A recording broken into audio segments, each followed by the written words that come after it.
Yo. What's up? Welcome back to Let's Chop It Up. Please like and subscribe. Find us on Facebook, YouTube, and Spotify, and all the places you find your podcast. Gentlemen, what's up? How you guys doing, man? How was your weeks? Good. I'm good, man. How's everybody? Doing good. What's up, Rod? How was your week, Rod? It was all right. You guys know I was a little bit under the weather. You know what I'm saying? I did a little short stint in the hospital, but I'm home. I'm home now. Everything's good, Happy that you recovered, brother, man. I was worried about you. No, they can't keep me down. They can't keep me down. Can't keep a real brother down, man. No. Yeah, I'm glad to hear you, brother. Derek, how's you doing, brother? Yeah, man, I'm working in there, man. I'm just sitting there working, man. Everybody know talking about my son again, man. We spoke again, man. He's doing well. What's new with him, man? He's just cooling. He's digging this next phase of I guess Navy life, man. He's waiting to start A school, so he's just hanging out. Feels like a college campus, he told me, and he's just waiting to start, man. So I'm blessed, man, with that, man. I'm working on my other two now. Okay, cool. You make sure you get the Navy Federal credit union too. Oh yeah, he's on that already. Yeah. We squared that away, boy. And make sure he gets you in there too, man. Oh yeah, that's what I'm saying. Yeah, try to get in there too. That's a good one. Yeah. Yeah. I got it. Don't ask me how I got it, but don't worry about it. I got the hook up on a lot of stuff. Kelvin, how was your week, brother? How was your week? My week was good. It was freezing here, and but the winter's been good to us because we haven't had much snow. So I'm good with that. And I'm thinking about trying to get into working out, get into fitness. And so what I've started off doing was just doing mental reps. You know what I'm saying? Like I'm not exercising and I'm not working out, but mentally I see myself with a different body already. You know what I'm saying? So it starts inside. You know what I'm saying? But the bigger question is, what's on the chopping block, D? Well, we got a lot going on the chopping block. As we know, we have a new president in town. We have the inauguration. Let's start there, and then we can start with the pardons also. Okay. So the inauguration. How do you guys feel? You saw the inauguration. What do you guys think about it? What's up, Chicken Wing? Yeah, they go Mr. Chicken Wing. Yeah, what's up? Tell you the truth, I mean, I thought the inauguration was cool. It felt different because people weren't there. You couldn't hear people cheering or applauding. You know what I'm saying? So that was a different feel. But my favorite part about it was the young sister that got up there and gave the poetry. She was my favorite part. Yeah, I think her name is Amanda Gorman. Amanda Gorman. Yes, I just started following on Instagram, so I just started. Yeah, she's gonna blow. She's gonna blow as a result of that. I think that was an amazing look for her. She's from Harvard too. She went to Harvard, or she graduated from Harvard. I'm not even sure. I mean, shoot, if she's not, she's Harvard-ish. Yeah, she's Harvard. No, but that was my best part about the inauguration. Yeah. And I thought it was a good look for her, Yeah. Shout out to my man Max and Nicole coming on here. I see him up there. I'm sorry, go ahead. I'm embarrassed, man. I actually caught it late. I thought it was starting at 12 New York time. And so by the time I got it, I see Obama and them walking out. I'm like, oh man, it's a wrap already. But I was very, very excited about it. And just to get rid of the administration. I think the last administration is like when somebody when you just need to air something out and you just need to put the vent on and get rid of it and just bring some fresh air in. That's what it felt like. It felt like stability. It felt like there's an adult back in the room. It felt like America can kind of get, back on some good footing around the world. So I was really excited to see that. And even looking at the first press conference, and looking at the press secretary, it looks like there's some intelligent people back in the room. So I'm happy about that. Yeah. It's gonna be like I think Nicole said, it's like breath of fresh air, fireworks, all that stuff, and it's just like feel like we're getting back to like adults, like you said, the best being like adult, like the press secretary answering questions, no lies, no false statements, where you can check it real quick and like, damn, that was a lie, I think that's what we're missing. We're missing adults back in the room. That's definitely. My favorite part was watching. Was it Marine One take off, man? You know what I mean? It was just that feeling of closure, man. Because regardless to what ideological side that you stand on, you have to admit that the last 4 years have been one based on division and almost in destruction, if you ask me. So maybe we just kind of needed to just end the whole matter. You know what I mean? Ain't no maybe, but we did. You know, so so it was good to just see that and kind of wipe the slate clean and get ready for something new. You know? Definitely. It would get. I think the last 4 years was full of anxiety for everyone, and I think this was the straw that broke the camel's back was COVID-19. It's so scary that like it's this white rap. I can't think of Marlon something, and he wrote the song. It was a feature on MSNBC, and I followed the dude on Instagram, Marlon Craft. That's his name, and he was just saying what we all said. If it wasn't for COVID-19, we would have 4 more years of Donald Trump. I strongly believe that. I had that conversation just recently with my wife, and she said, "Do you think if COVID didn't hit, would Donald Trump had won?" I said he would have had a damn sure strong chance of winning if he absolutely, if it did. Absolutely. But if you look at Donald Trump's history, he's always taking his own self out. You know what I mean? Well, so you're saying that if you're saying that COVID did his presidency in, or his handling of COVID. If COVID. If COVID is mishandling, right? Correct. You're mishandling. If COVID never came along for him to mishandle it, he had a chance of probably winning again. Because you got to understand, he had a lot of people believing his lies. You know what I'm saying? Well, so realistically, if you have a strong economy, it's hard to unseat a president, and that's what he's going to run on, the economy. He took all the credit for everything Obama did, and then if he'd had a strong economy, forget it, they'd have brought him back in. He rode Obama's wave. He rode Obama's wave. And credit for a lot of stuff that he did not do. Yeah. Well, I mean, that's typical white men. They ride the wave of all the inventions we have, everything. They always do that. Look at inventions we had all over the time. White men always ride the wave. And I want to say, I want to say for all of my white friends that I told to listen to the show, when he says that, he doesn't. He's not talking about you. He's just saying the white man per se. Theoretical, right? I'm not saying about what really is my white friends. I don't want to offend anybody because we do have over 27,000 viewerships in Latin speaking countries. So I just want to make that clear on Facebook. So we are going somewhere with this. So I want to make sure all my whiter skinned white Latin friends that what I'm talking about the man. right. Right. So you talking about the man? yeah. Not the guy at work. Not you. The man. So hilarious. And I'm just happy, like right now that they shut his Twitter down. I mean, everybody made enough money off him, so now they finally shut down. Like, okay, the cash cow's over. Let's move on. They know the world is changing, but he was the king of pettiness. Yeah, king of pettiness and lies and so many lies. And, and I don't know too many people more petty than him, except for my man Chicken Wing. He's the most petty dude I know. But besides that, I don't know anybody more petty than Donald Trump. So what anything about his petty? Does anybody want to talk about it? Anybody want to say anything about that?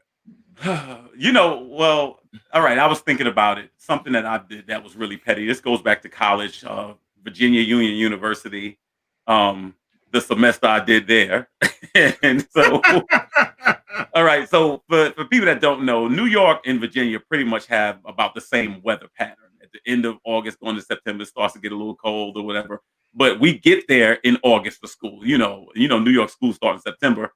College in the South starts in August. So we have to show up. I meet my new roommate, my man Darren White, and cool dude from Philly. And that Virginia summer was like 95 degrees that year. And I mean, it's blazing outside. I mean, it's blazing hip hop and R&B out there, right?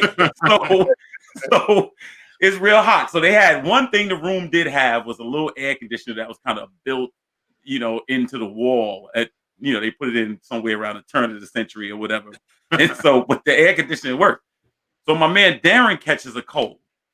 I love air conditioning. I can't sleep without air conditioning. So me too. He catches a cold, and Darren tells me like, yo, I got a cold, man. I can't sleep under the air. Right? So I'm like, yo, you want to like put a heavier blanket on or something? Like, no, just do me a favor, leave the air off. So the first night I'm trying to sleep, and I'm talking about it's hot. You can hear mosquitoes and stuff. It's just a bad look, right? But we trying to do this to compensate. He has a cold. So we go out to class, and I turn the air on. I come back, the air is off, and it's 100 degrees in the room.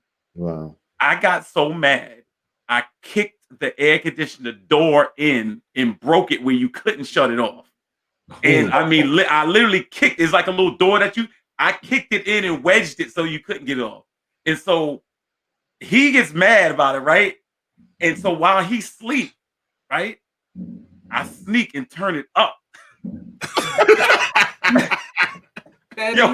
Yo, he wake up in the middle of the night. See, that's what I'm talking about. You always playing. He sneezing and stuff like that. I started cracking up. My man was ready to take it to them hands, though.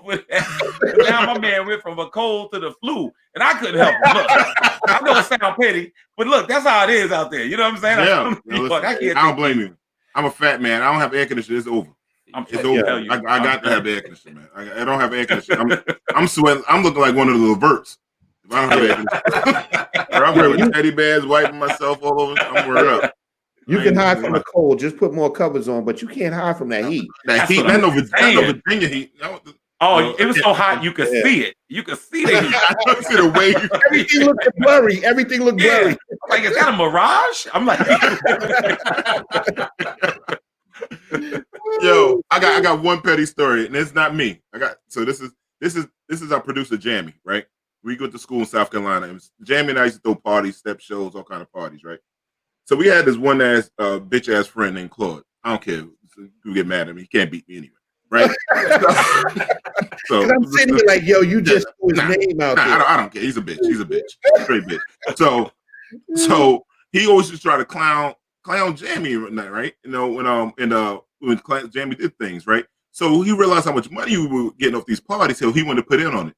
So one of the parties we had, it didn't go too well because this other fraternity that wear purple and gold did some bullshit to us and lied about. We was having this artist come through. These artists are 95 South, I think it was. Who there it is? One of them motherfuckers, right?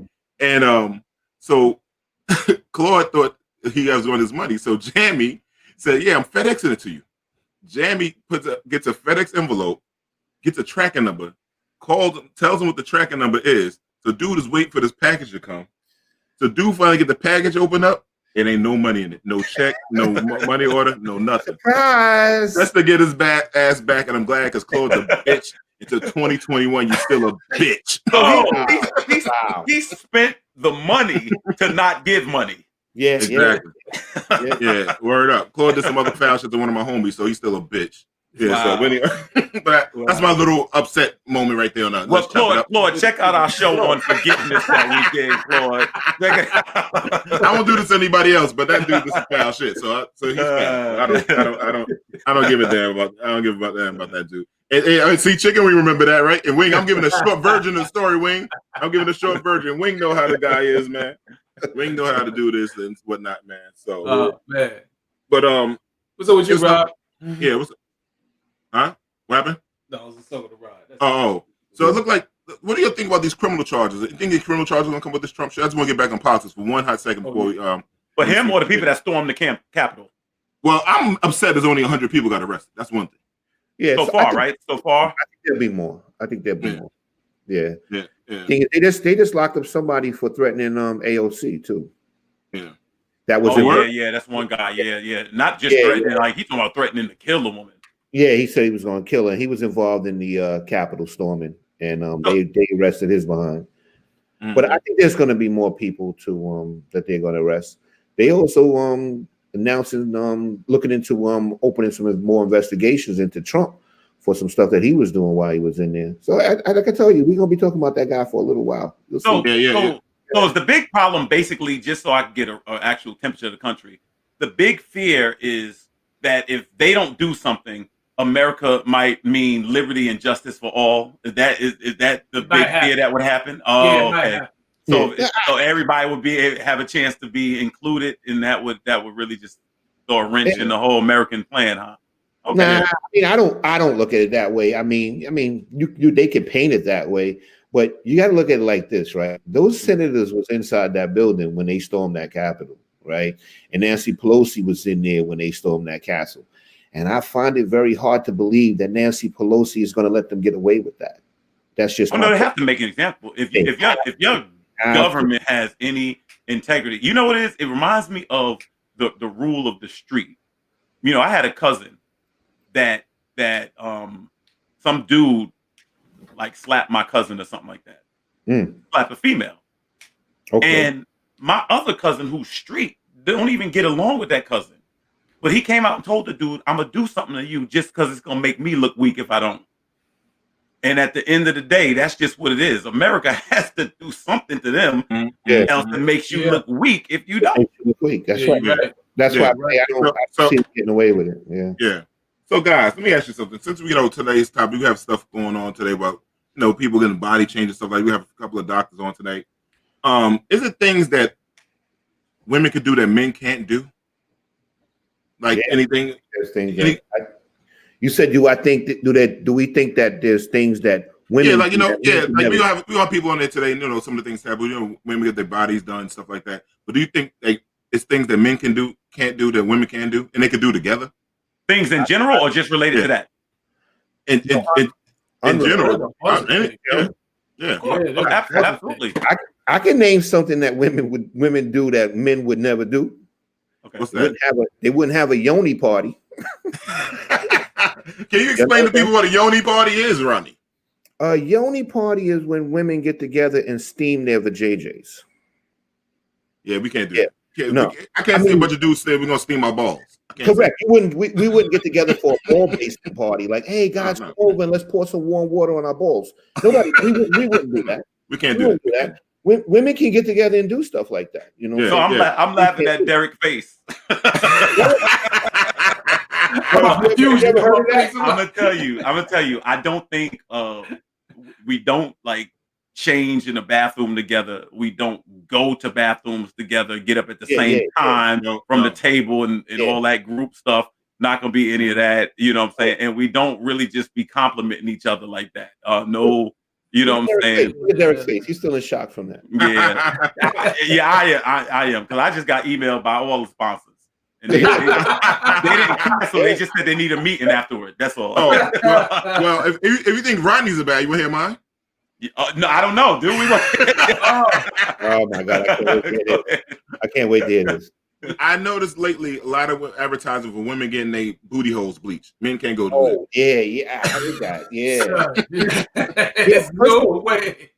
How do you know that? How do you know your booty hole's too dark? I've never seen my booty. I guess you busted it open in the busted challenge. I have no idea. The strip club. I have no idea why they know how they booty holes and stuff. Okay, is Casper available? Yeah, we need Casper. No, I'll be honest with you. I mean, I think we're just we're socialized different. We're socialized different, and some of it's good and some of it's bad. Some of it's organic. You know what I mean? And some of it's not. I think women are more apt to share their experiences more. I think they'll bond with certain things quicker. I think guys have to bond over a situation. We'll bond over sports or something like that. But we won't really necessarily share what's in our lives. You know why? This is what I believe, Derek, and not to cut you off. This is what I believe. I believe intrinsically men don't trust other men. You know what? Go ahead, Derek. On a level I could dig it. That kind of brings me to a thought of things that women do that men can't do. Like they'll get together, let's say after a breakup, and just kind of like have a fucking party. You know what I mean? It's kind of like, yo, it ain't nothing. You know how they do. And they get together. Like men, like when you break up or go through something with a woman, you just on your own. You got to figure that out, bro. You know what I mean? Most you got from another dude is, man. Back when I used to go. Long time ago. Long. You might get a little trip to the titty bar or something like that. That's say you be all right. You be all right. Yeah, had this, man. Pour some trouble for him. That's it. You know what I mean? So you know what's so funny that you say that? When I've shared this on the show, when I had that breakup when I was like 23 and the girl cheated, she got pregnant by somebody else. And, I got to go in front of my parents, you know what I'm saying? I mean, that whole day I'm crying. I'm literally crying, right? And so we come in the room and I tell my parents, I'm like, the girl is pregnant. My father's like, oh, man, this boy done ruined his life. He done this, that, and the third. I'm like, nah, it's not by me. He's talking about, oh, then what's the problem? I'm sitting here like, I'm heartbroken. He's like, what's the problem? I don't see the problem. So yeah, dude is just different. Yeah, hey, Chicken Wing said something true though. Dudes, if it was known that a man had fake abs, ab implants, he'd be ashamed. If women would shame him. And I think women would shame him if he had implants in his ribs and stuff like that. No question. Yeah, he should shame himself. I mean, really, just take the Twinkies out your pocket. Listen, you got to make a change. That's it. I mean, you know. But yeah, I think there's different things, and I think some things, like I said, some things are good. Some things that they actually, I think, can relate. They have, I think, more empathy than we do, and we look at a dude complaining about his circumstance sometimes as being punkish. That's it, and that's kind of the noose around our neck. It's like, excuse that term actually, but it's just like that's the thing, the albatross that we deal with all the time is because you always have to keep up a certain image. You know, like I used to talk to dudes in a barbershop that was really street and really out there, and they're like, yo, we don't want to be like this. We like this because we have to be like this. Yeah. The neighborhood we come from, the things that we experience, we have to put on this air. Yeah, that's it. Yeah, you know, I'm tell you something. Me and Rod, like we went to get our feet done and all stuff like that, right? So that's one thing men can do, right? But I damn sure can't go get except for Kelvin. Yeah, a lot of men don't do that. But I damn sure ain't gonna go get a wax with Rod. No, wait. Wait a minute. Wait, you're not gonna get one with him, or you just not gonna get one at all? I don't get one at all, but I ain't gonna with him. That's something we can't do. Oh, you getting the wax? We went and got our feet done once. Once. Not like we have. I don't want to make it sound like we go. But I'm saying tomorrow for my waxes and shit. Yeah. Like, wax. What I mean, wax. I'm just saying, like women, like I see, you see girlfriends or wives, or whatever, go out and they go with the girlfriend. Oh, we gonna go get wax, get our nails done, all this other stuff. We can't. Yeah, men can't do that. But you know what? The reason you can't do it. But we ain't going. We don't do stuff like that. But you got to be able to find a different way to say it, though. You can't say we get our feet done. It just, you got to come up with a better terminology than that. Is there some other way to say it? We'll do it, but is there some other way? You know what I'm saying? Even the pedicure make you feel a little, you know what I'm saying? You know what I'm saying? We got. They got to have better marketing for guys. Yeah, that's all. Give us something. But I agree with what Kelvin said. Kelvin said that we always got to show strength. We can't show weakness. You can't call your homie crying over a chick broke up with you or whatever, because your homie's gonna say, yo, let's go out. Back in the days, of course, a long time ago. They say, yo, let's go get some chicks, let's go here, let's go to DR, let's do all of this. Guys are gonna always like kind of make things actually, and sometimes make it worse for you. A lot of times, man. It's bad advice, man. We'll give each other bad advice in a freaking minute. You know what I'm saying? Right, that's the thing. But I mean, they connect on a different level than we do. They connect. They do. They go when they go on vacation. Their vacations together is different from if we went, like we all hung out, went on a guy's trip. A totally different atmosphere. Totally different. Atmosphere. Right. They say that a lot of times women, especially married women to get together and be like, this is my husband and this is my kids, and pull out some pictures. Dudes be like, this is what I do for a living, and this is what I whatever. You know what I'm saying? So they say women sometimes are more on relationship, guys are more on position, and that's just how that dynamic works. But I will say I'm glad of this, though. There is something to be said about just being who you are, and there's certain things. They did this study years ago on 2020, and they put a little boy in a pen and a little girl in a pen, and they put like a divider between them. And when the girl was blocked off with the divider, she sat down and just started crying.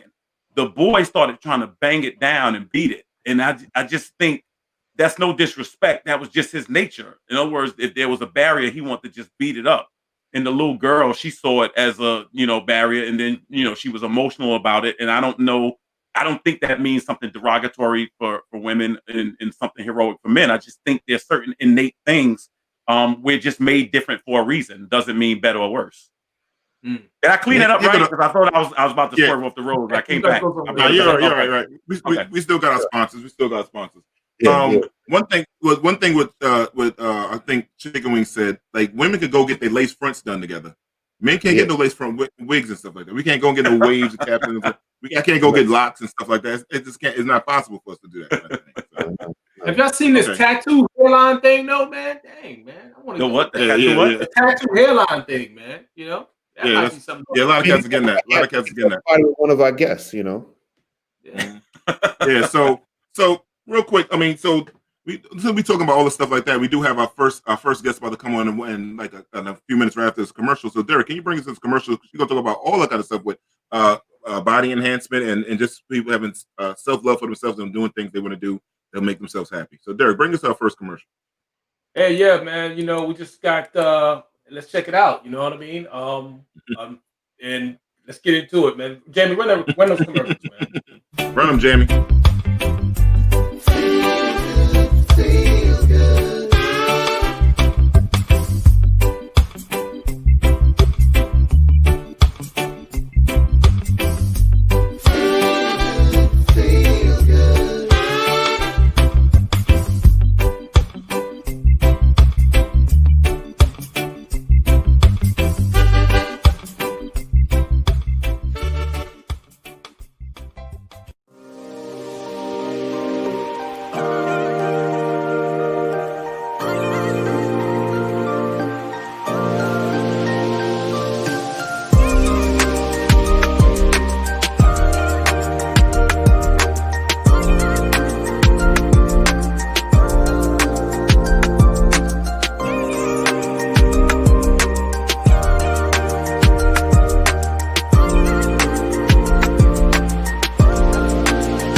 Quality.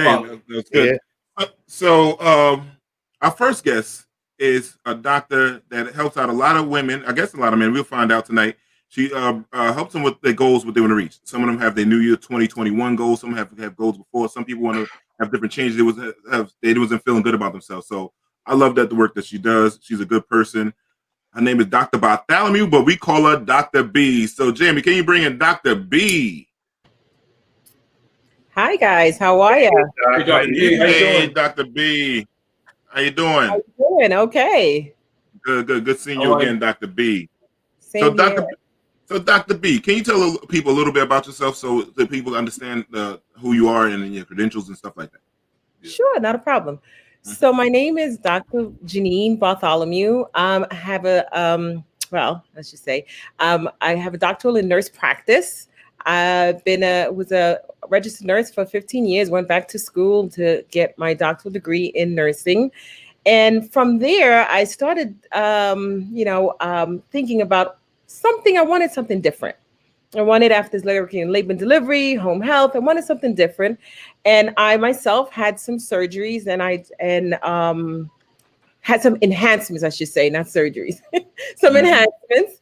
And I just, from there, I fell in love with aesthetics. And that's how I decided to pursue my inspiration in aesthetics, and went back to a spa that provided me the post-op care there, and just fell in love with it from just being there as a client, and went back. And since then, it's been 4 years now, and I've been there, and I just love it. It's different, and it's exciting. Every day, you leave with joy, being able to help another woman reach their goals. That's good. And I understand that feeling. Let me ask you a question though, Dr. B. It's 4 men on the show. We're joking. Do you have men clientele, and what do men come in pretty much for? Yeah, I do. I have male clientele. Obviously, they don't like to tell one another, but they do come in. They come in for Botox. They come in for fillers. They come in for the P shot. What's the whoa. Dr. B, you can't sneak in a P. What's a P shot? Slid that in. What's a P shot? I know. I'm serious. What is a P shot? I got this. What's a P shot? So the P shot is basically some men. It's basically we take the blood and we spin it, and we inject the platelets-rich plasma back in there, down there, in order to help with getting it working again. Oh, to get it up, not to make an extension on it. Not to make an extension. Okay. Because you was about to get a lot of money, because a lot of guys are walking around with strip bits. You was about to get a lot of money out here, Dr. B. Now you got 27,000 viewers in the Latin country. You'd had a whole bunch of people flying over here, risking it all. To get the extension on there, you know what I'm saying? So, you know, wow. Sorry, guys. So let me ask you this question. What is a consultation like? And I always wonder, because I'm assuming when you make this step, you probably are able to tell somebody what they think it's going to look like, whatever they have done. But once it's done, it's done. And so I'm assuming from nose jobs to just, certain things that people would do commonly. What is it like? Are you ever in a situation where you could tell someone is on the fence and you may say, this may not be, you're not ready for this step yet? So what we do is non-invasive. Everything is non-invasive. So, with fillers, you can dissolve them if they're not happy with it. However, there are certain things as far as that you can't just reverse. But what we do is that when I sit down with a client, I want to understand what their goal, what bothers them the most, right? Because that's how we know what they need to address. Because sometimes it's just that a lot of clients are coming in and saying, I want to look like this, and they want to show you something on Instagram, and that's not necessarily. You got to take them back and explain to them that that's not necessarily how this person looks. Yeah. There's makeup, there's filter.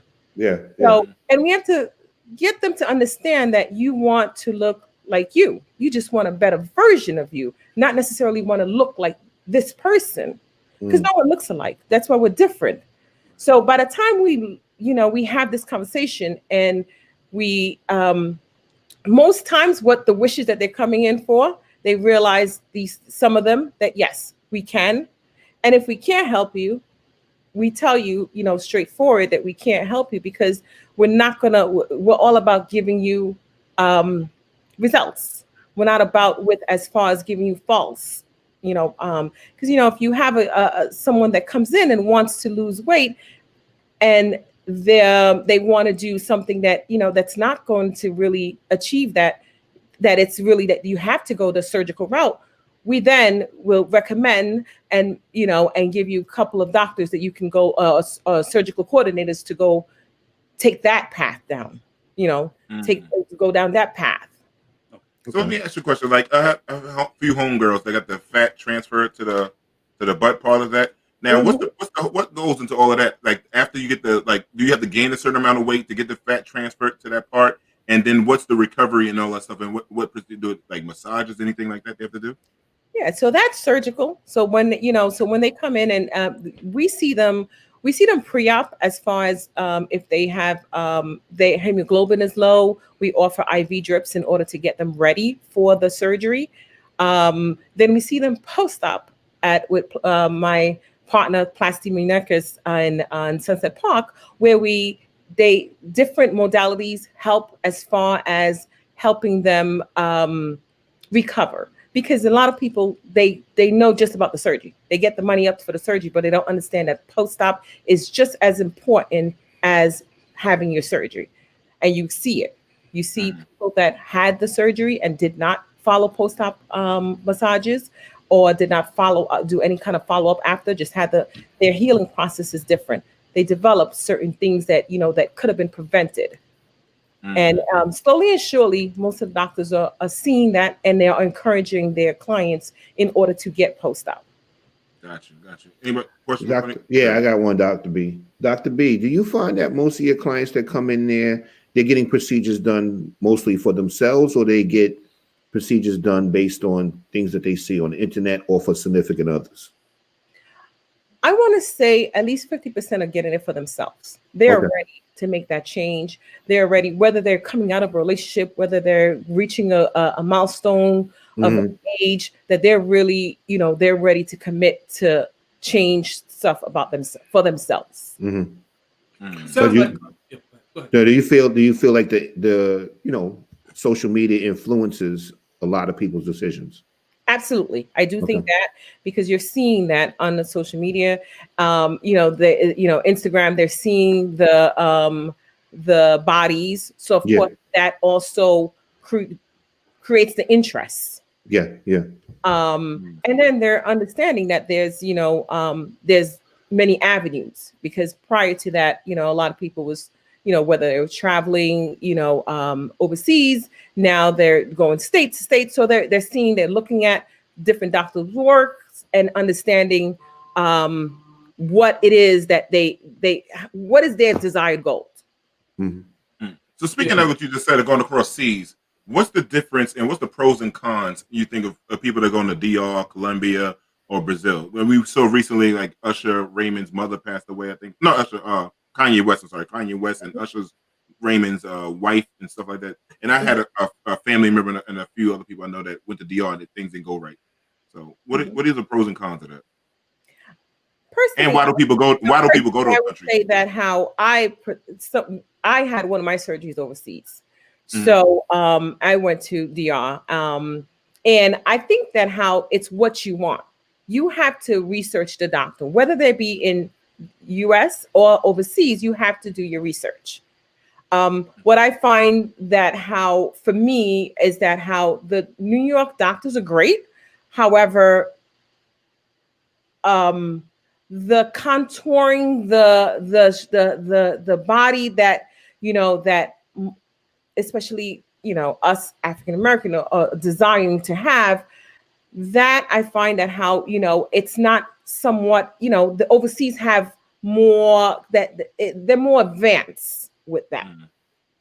As far as that, not to say that some of the doctors up here are they're great doctors, but for me personally, when I was doing my research, I wanted the curves. I wanted something that I was going to be, happy with. And as I was researching, now you have to say Miami is Florida is these doctors are in Florida now. But prior to that, it wasn't so common. It was common of going overseas to do it. And I still think that how overseas, you're not I guess the regulations a little bit more, because there's a certain amount of fat they can take from you up here. Well, I got enough fat to share for everybody. So if you want to borrow some, any of your patients, I sell this for $5.99. So they can take all the fat out of my body if they want to. I'm giving it up. Right. Dr. D, it seems like much of your job is managing expectations. Just wondering, like, what's the toughest job you've had to do in that regard? Just telling somebody or being honest with somebody with regard to what to expect or what kind of outcome to expect. Right. I would say that how it's when you tell them the truth and you tell them that their expectation may not be the way the way they envision it. I think most women do understand it once you tell them that. Most women and it's how you say it, and they know that how coming to us, they're going to get that. We're not just going to take, if we can't help them, we're going to let them know we can't help you at this point. And this is some alternatives. And they usually respect that. I think what's the problem is when they are misled and think that, the expectation can be done, and then they don't get that, then I think that's where the problem is. Doctor, let me ask you this. I always think that we could possibly, where we're headed with younger people, be in for there could be some damage going forward with younger people as they see themselves. And are you seeing, because of all the social media, because of videos, because of the things that they see in the body shaping and the body shaming and all those things coupled together, that we could ultimately start to have maybe like a deleterious effect on the future, because people just think, all right, if I don't like the way I look, I'll just go ahead and just change who I am. And sometimes that may be psychological, or that just may be internal. Do you think there could be a damaging effect on younger people as plastic surgery becomes more prevalent? Yes, I do. I do think that. And most women want to enhance it. Not totally change it. You do have the women that do want to change it, and that is where you have to, I think the surgeons have to draw that line and explain them that, because you can't change your body frame. Your body frame is your body frame. You can't change that. And I think if the surgeon is very straightforward with them, they'll understand that. What you find is that how one person may tell them that, then they jump to the next person and they jump to the next person until they find that person that's going to do what they want to do. And that's where it gets tricky. And that's where you get into problems. And that's where you see that sometimes you hear a young lady have passed away, but you don't know the whole story behind that death. You don't know what was said and how, what information did that young lady withheld and not disclose. Yeah. So, and I think that's where the overseas get that, because up here, our records, you can get a little bit, you can get more information, you can search more about that patient. But when they go on overseas, that doctor's seeing that patient for the first time and don't know any history on them. So it's basically is what they give to the doctor. They're basing on doing the surgery. Yeah, I'm reminded of Dr. West, Kanye West's mother, when you say that, and it just sparks up the numbers. And every time I go to the doctor, if you change the doctor, they always want to get your old, your old medical records. And I'm just wondering how difficult that must have been for her, because I know she was doing, I think she was doing what you were saying, like, kind of like shopping around and bouncing around. And then maybe she couldn't get that, the new clinic, maybe they couldn't get her information, from the States. So I'm wondering how much of that played a part in what she did, And you're only doing yourself harm by that, because you remember you're thinking you're achieving what you want, but in the meantime, you're risking your life with that, because now that doctor who's going to do that surgery do not have all the information that they need in order to be able to intervene when there's a problem. Yeah. And that's why I say it's also, you have to do your research on the doctor. You have to also the doctor has to do their research on the patient. Yeah. Dr. B, what's the average age range of your clients that come to see you? I want to say between 20s and 50s. 20s and as high as 50. Okay. Yeah, as high as 50s. Okay. Oh, you got some older ladies out there getting it right. Yeah. Maybe in the club doing a little two-step. Getting things lifted up. It's Botox, it's IV drips. So there's a lot of other services that we offer. So not necessarily the person is having surgery or doing anything surgical.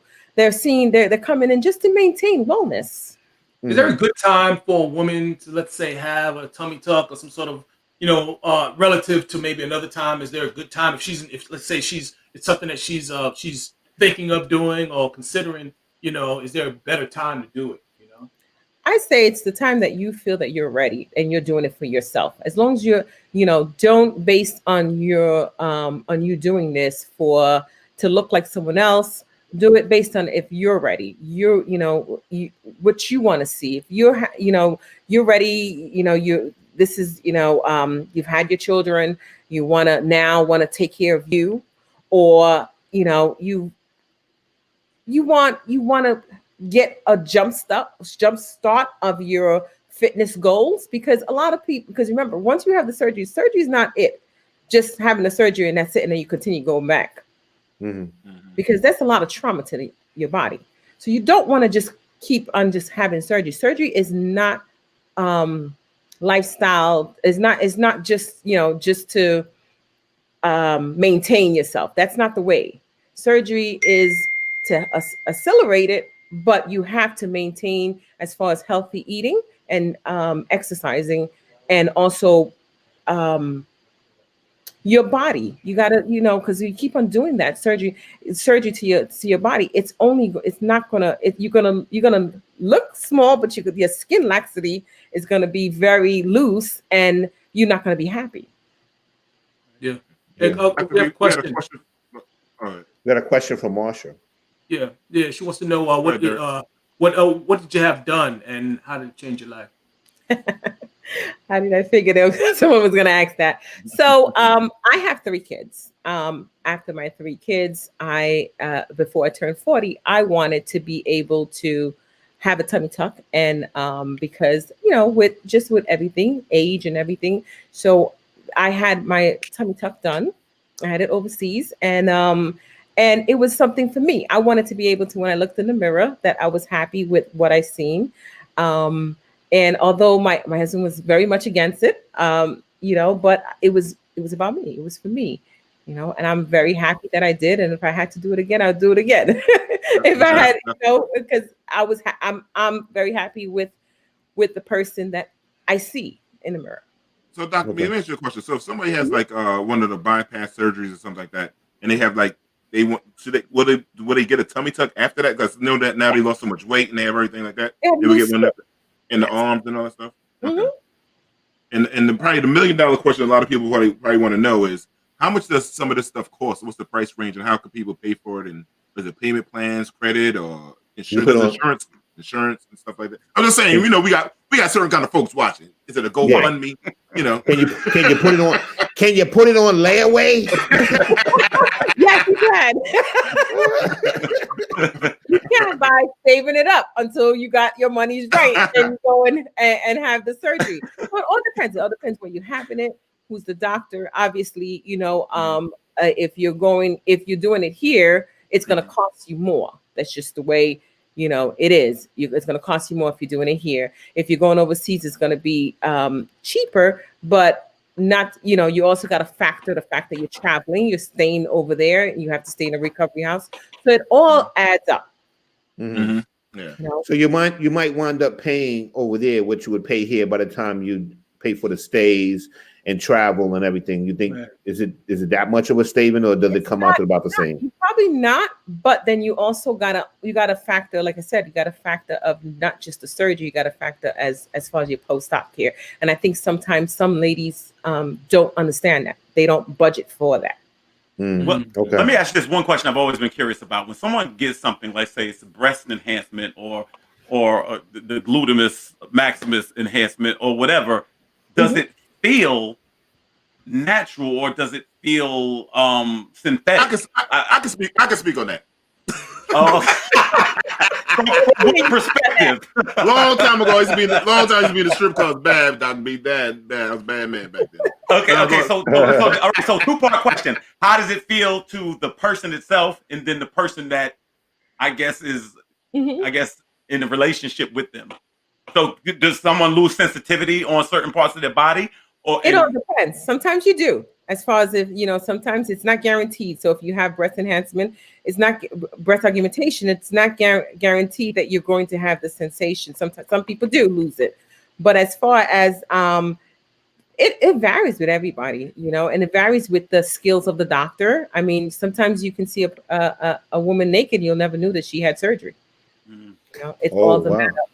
The skill of the doctor, the individual, how they heal. It all depends on how how their body responds to the surgery. How long does it last? Like, because we used to always joke to say if someone has breast augmentation and then they're 80 years old and the breast has not moved or something, like, how does that? Is that another thing that just depends on the person? Well, now these days, before when they were doing the saline implants, they were saying 10 years. Now you have different kind of implant technologies. So now it's it all depends on how, what they use, how the person take care of their body. But you, more or less to say is if if someone had a tummy tuck, it's going to last if you maintain your wellness goal and you exercise and you eat healthy. But if you go back to the same, as before, you're going to go back, you're going to gain the weight. So it's not a magic elixir. You have to do your part. You have to do your part. Yeah. So a question came up. We got a question from Max. Yeah, Max. Okay, go ahead, Rob. Now, Max John Patisse got a question. They want to know, are men having surgeries, and if they are, what is the main surgery that men have? Men are having surgery. They're having abdominal etching. They're having liposuction. So that is something that you start seeing because, again, looking at Instagram and want to be buff, and there's ways of now accelerating and getting to that. So yes, you see that. Mm-hmm. Yeah. Okay. So we saw Funkmaster Flex get his done. So hopefully him as a celebrity and his known won't make it such a taboo for people like trying to get the ultimate goal. So hope correct, and it shouldn't be, because guess what? This has been going on for many years. We're just getting on it now, or we're just, and some people are just afraid of talking about it. But it's not. It shouldn't be. It's, if this is what you want, go for it. Why not? You know. I want to go back to something like this, the pee injection, right? Real quick. So what's the difference on the pee injection to the little blue magic pill that that we see in the commercial? So the pee injection, it sounds crazy because the blue pill, they always see white people in tubs about to have sex, so with the pee injection, how does that, how strong is it compared to the little blue pill? It is well, I'm being told that it's very good. Did you give it to your husband? No. That's a joke. Has any of your clients had the injections and it got stuck? Like no, at all. He won't let no needle come close to him. He's like, oh, okay. No, because the thing is, I don't know if it's like the injection, like you get the injection, so then it stays that way. So you just walk around with it all the time, just staying that way? No. So the pee shot can basically, the injections are done in multiple parts, certain areas in the shaft, and also in the base. The base. You say? Okay. And what it does, it helps. That sounds painful. Oh my gosh, I'm cringing. Not really. We're using diabetic needles, very small insulin needles, very small needles, and it's not painful per se. It's I think it's the anxiety, because when of getting it done. But what it does is it helps as far as keeping her erection. It helps as far as getting her erection, and that's what some men are struggling with. And that is the reason why they were on Viagra or on taking medication. And this is more natural, because this is them. This is the blood. We're spinning that blood and using that platelet-rich plasma that has growth factors that helps that. Okay, so it's not a one-time shot. It's like a recurring thing or something. Annually, like that? you can. Yeah, it's annually, once a year. Yeah, I had blood spinning before. And the woman does it too, just so you know. Women do it. Time. I know producer Jamie trying to get me on time. Explain what women get. Why they need it for? They need it for as far as dryness, because as we go in, as we start getting to the menopausal age, they need it for the juices. They need their juices flowing. That's right. Okay. Yeah. Is it something? One more thing. Is it something called the skinny shot? No, that's not the skinny shot. The skinny shot is lipotropics. It helps as far it's base of amino acids and B12 that helps as far as to lose weight. Okay, men don't want nothing skinny down there. We don't want our things. No, I know. Totally different. Totally different. Now I'm about to be a heroin. I'm about to OD on the skinny shot. I need 1,000 skinny shots. But before we go, anything you want us to touch on? Like, how can people get in touch with you, and how can they how to reach out to you, where you're located, and all that stuff? So we're located in Sunset Park. Plasti Muñecas, Forever Juvenis is at 517 53rd Street in Sunset Park. We're expanding, so we have a lot to offer in the next couple of months. So we do laser, we do IVs, we do body contouring, post-op. So there's a lot of services that we offer, and more importantly,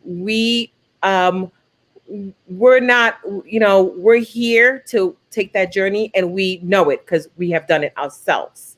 And that's very important as far as being able to share, because some of the ladies that are thinking of doing it or that have done it, they're afraid.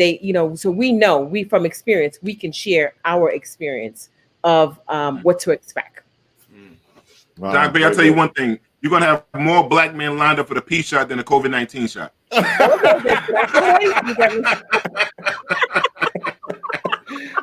Oh man! You have a line going around the corner for the P shot. They gonna say, "I'll catch COVID. I'll get the COVID. I don't care about the virus. Give me that P shot."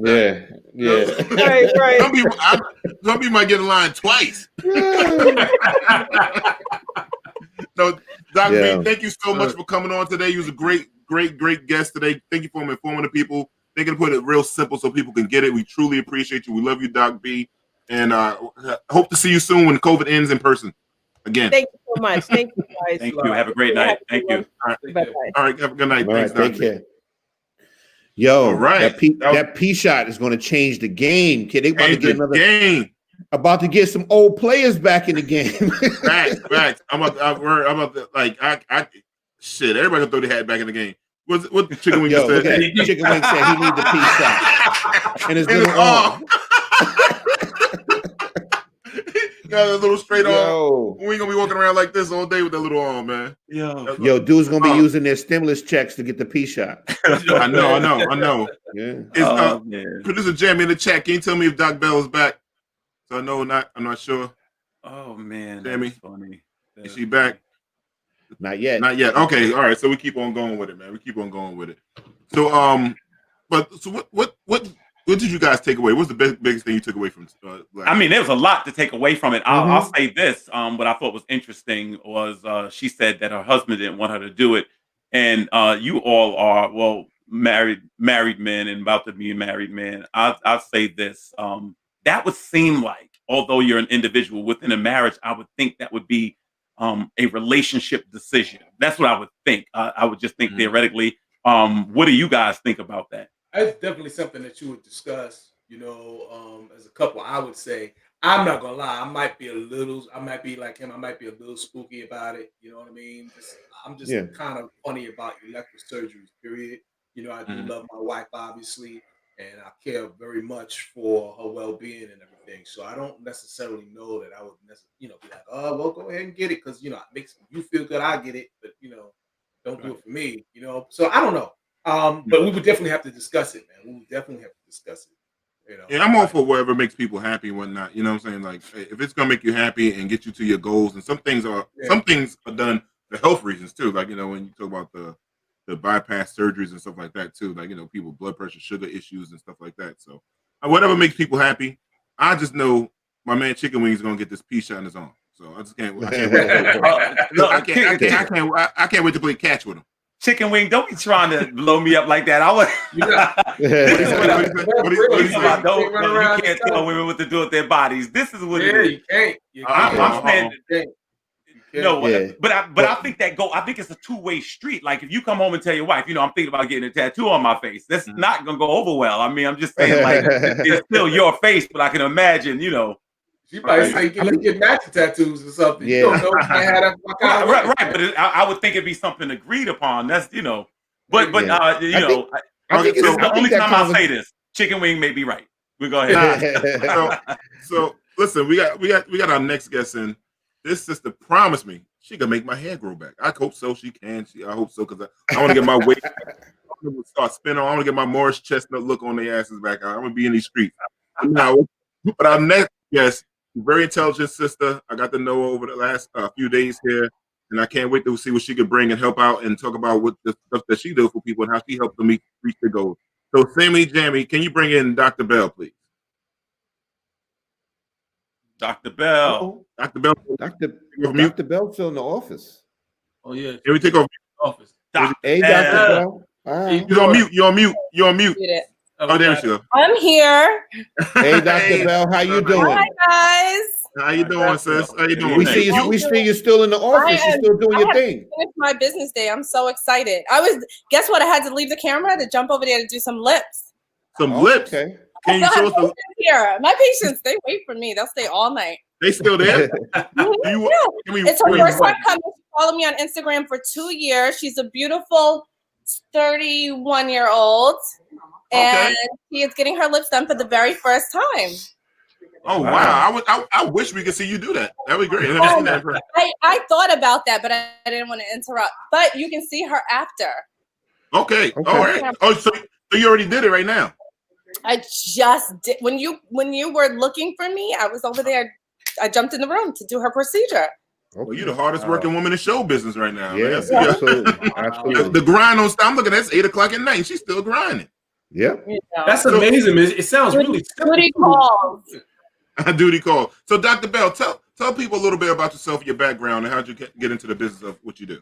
Okay, so I guess I'll begin with my education after undergrad. So you go to college for 4 years, and then I went to Meharry Medical College, and I studied dentistry and oral surgery. And then I was like, I want to do a lot more.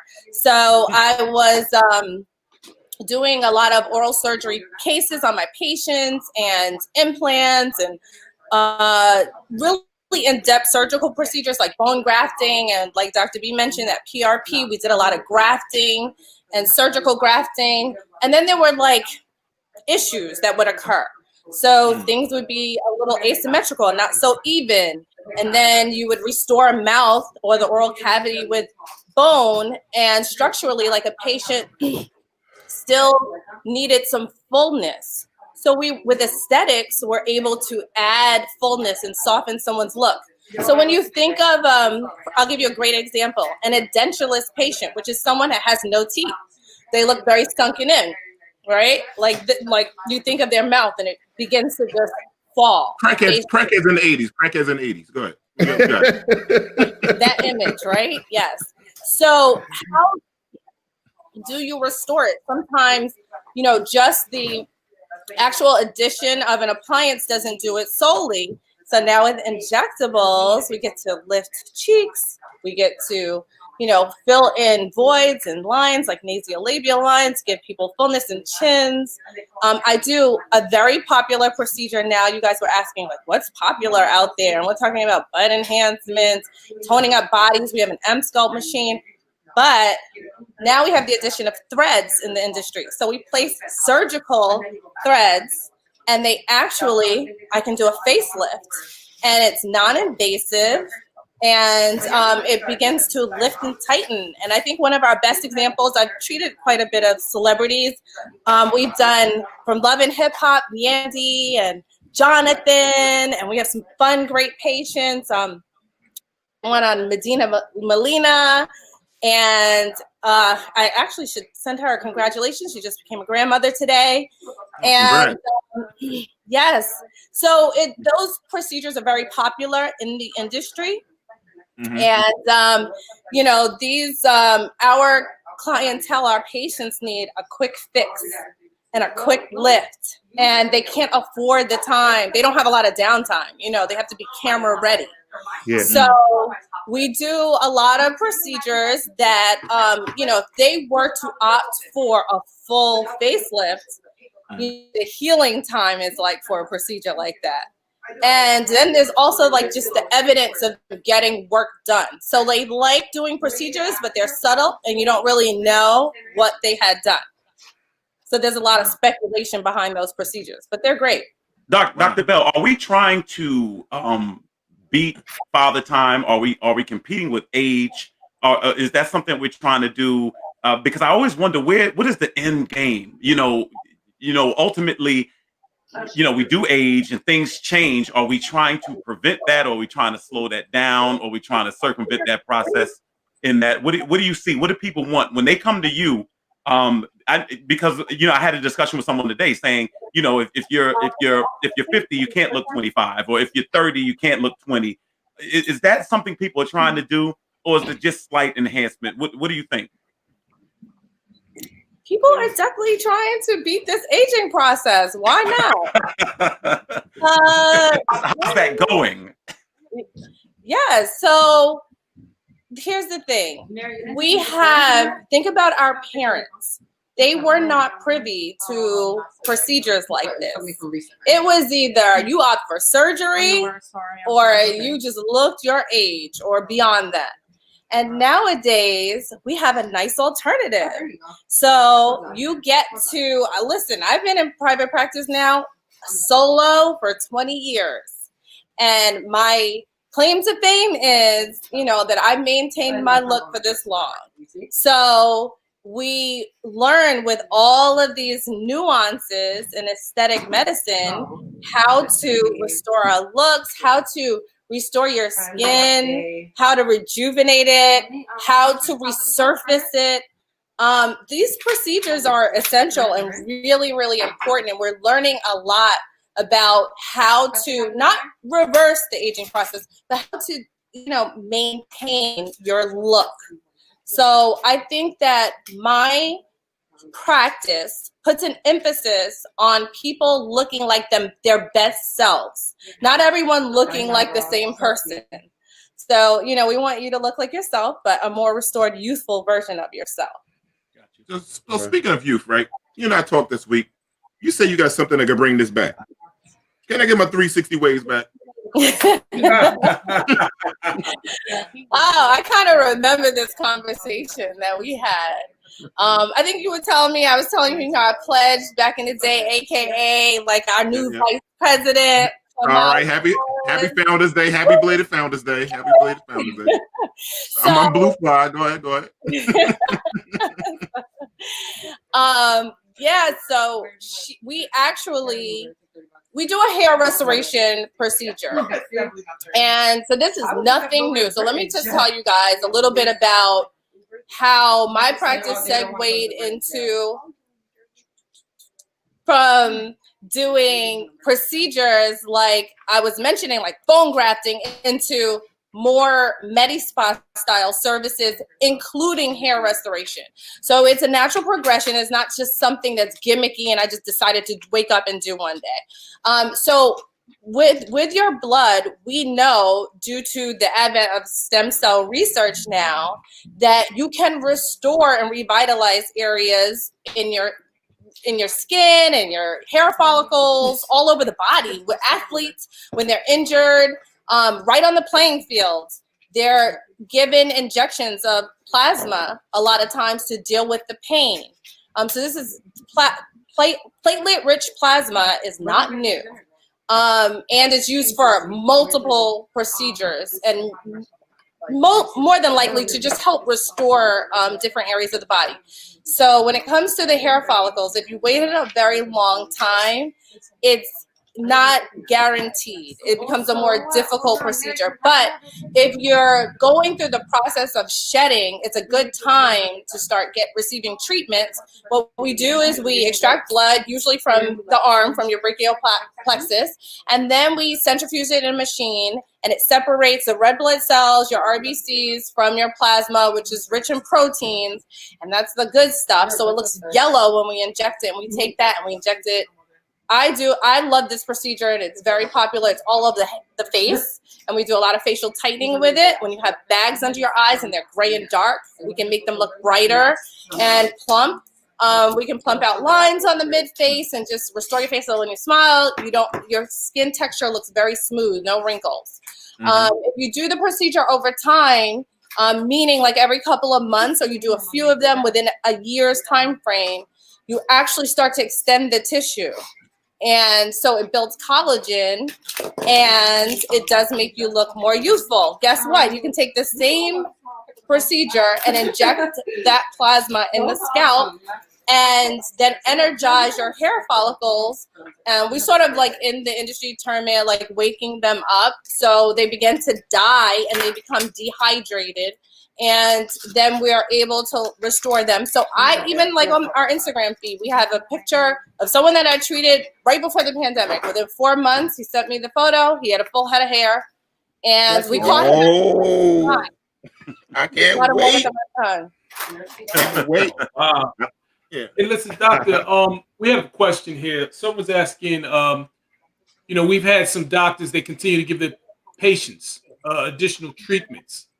Even when they can obviously see that they've had too much done, so and they're looking like another person, Little Kim and Michael Jackson. All right? Oh, you don't think they're cute? They're cute. Yeah. So, what about that? What? Why do you think that happens? Why do you think that continues? I think that people tend to go to someone who reflects what they want to look like. I don't knock anyone else or their work. I do like using a gradual approach. I would consider myself a more conservative injector, and I definitely customize my treatments to the person and their needs. So I get a lot of requests, but I stick to what I know based on research and based on my experience.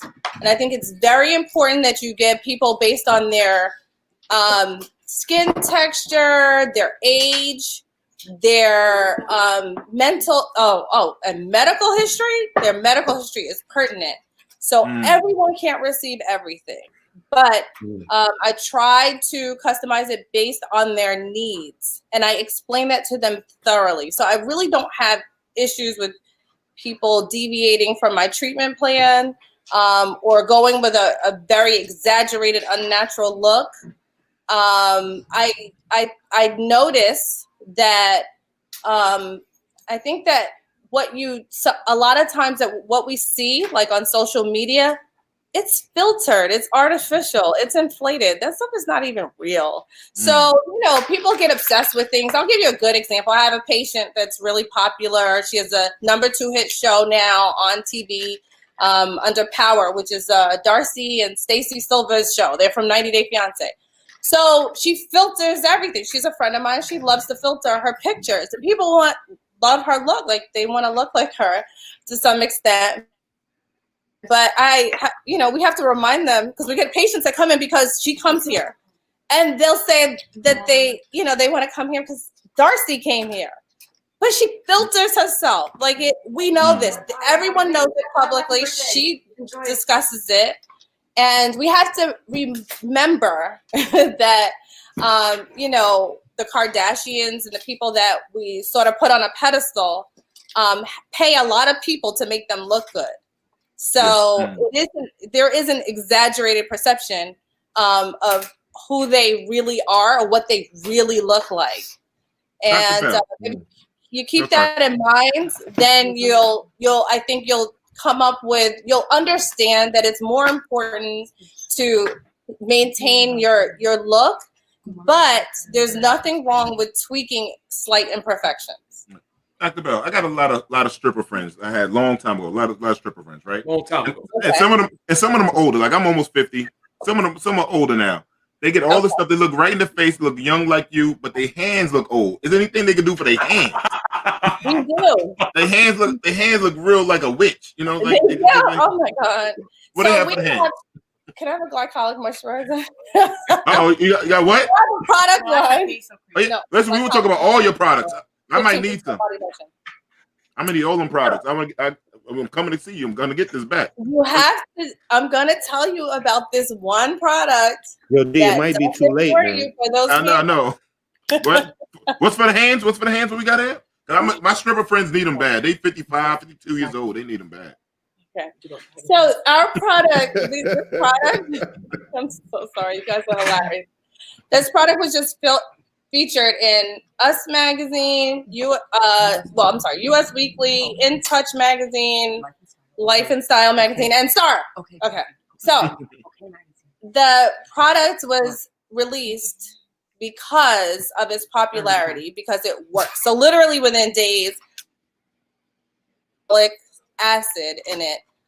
You typically, when you hear about this, it's done as a chemical peel procedure, which our estheticians do. But when you can take it home, and it's the highest concentration that you can take home from a medical office, what it does is, we all know about that. It's wintertime, right? So we all have those ashy ankles and that bad skin and those rough feet. Okay. Yeah, me and Rodney get our feet done, so we're not one of those guys. So you use this every day for 2 weeks. I guarantee you somebody's going to notice. And it's not just you. And what I like about the product is that we're just unfamiliar with the things that work for us. And I love melanated skin because we have issues. And our issues are not always addressed. So I make sure that across the spectrum, we have a product line that's for every shade, color, ethnicity, skin type. And there are things that you can use for your skin, dry skin, necks included for women, hands, it's very important, especially during the pandemic when they say wash your hands, wear a mask, that you use something essentially that restores moisture. But what's good about glycolic is it takes off a layer of skin. So guess what? You build new skin. It rejuvenates your skin so it looks younger. And that's great for those, what'd you say, those ex-stripper friends? They're my long time ago, Doc Bell, long time. Okay.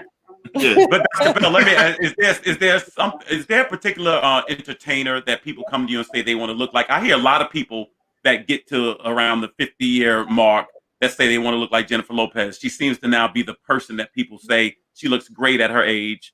And I hear that a lot. Do people come to you and say, hey, make me look like this person or that person? Do you get requests? Can someone bring you a picture and say, can you do this? I do.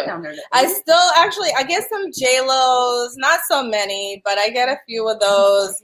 I get a lot of lip pictures. So people will come in. The most common one used to be Kim and Khloe Kardashian. I would say they were about like 50-50. Now it's Kylie. I don't get a lot of that anymore because people are very trusting. So they say, what do you feel is appropriate for my lip? And that is the procedure that I do. And usually they'll say, I trust you, which is such a compliment because it wasn't always like that in this industry. And they will allow me to design their lips based on how they present and what I feel is more appropriate for their facial frame. So that's really important. But yeah, so there are a lot, but the ones that are just still kind of like the reigning queens. And then we were discussing in the office to get together. We were discussing in the office to get today Black China. Her face is looking good these days. I don't know if anyone knows. Whose face? Whose face? Oh, Black China. Oh yeah. Yeah, Black China. Yeah. So I don't. You're no, you guys are watching her. She has OnlyFans. You know, you've seen that. I don't. Allegedly, that I have subscribed to a few OnlyFans pages. Allegedly. Hey, that's allegedly. That's allegedly. I believe all of this. So let me ask you, what other products that you have that you could tell people about that you use? Like I know I saw on your page you do stuff for teeth bleach and whitening and stuff like that. Any other products you want to tell us about? So yes. So the teeth whitening is popular. Veneers are popular. And another product that I love that put me on the map is my lip plumper. So lip plumper. Which wow. We talking about the face lips, right? I'm just making sure. I know I'm just making sure we're in the right lips. Okay. Go ahead. This makes your lips look fuller. Oh, fuller. Okay. So the way that this works is it tingles a little bit when you apply it. That's how you know it's a plumper, a real one. And it has hyaluronic acid in it. So that's something naturally occurring in your skin and your lips. And the acid actually is in my lip filler. So when I inject you, there's hyaluronic acid in it. If you apply it on the outside surface, you know, our skin is porous. We absorb it. When you absorb the actual molecule, it attracts water. So you keep moisture longer, your skin. So for instance, lips tend to have like little fine lines. It helps to smooth all of that. So what I do is, because you wear a mask at work. Well, I wear a mask at work all day. Now everybody's wearing a mask all day.